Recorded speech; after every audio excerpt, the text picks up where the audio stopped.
अजिंठा आणि वेरूळ सारखंच हे लेणी क्रमांक 1 नंबर जो आहे तो आपल्याला इथे बघायला मिळतो।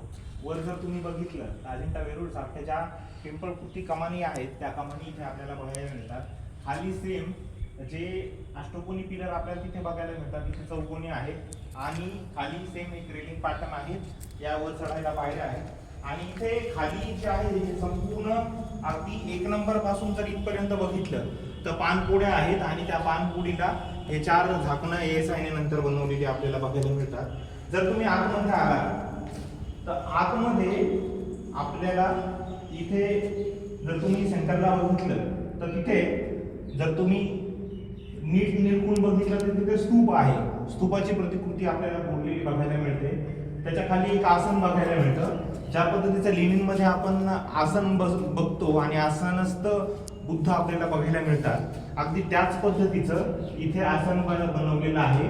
आणि त्यानंतर हे जे काही काम आहे आणि हा जो काही अगदी सूक्ष्म बारकाई हे जे आपण चटई सारखं जे काम म्हणतो आणि वेलिंग सारखे हे जे आहे तर या पद्धतीचं हा संपूर्ण प्रवेशद्वार इथे आपल्याला या लेणीमध्ये बघायला मिळतो।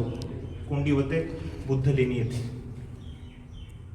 हे काम प्रभावीपणे व अधिक चांगले करण्यासाठी आम्हाला तुमच्या सहकार्याची गरज आहे। नमो बुद्धाय, जय भीम, भवतु सब्ब मंगलम।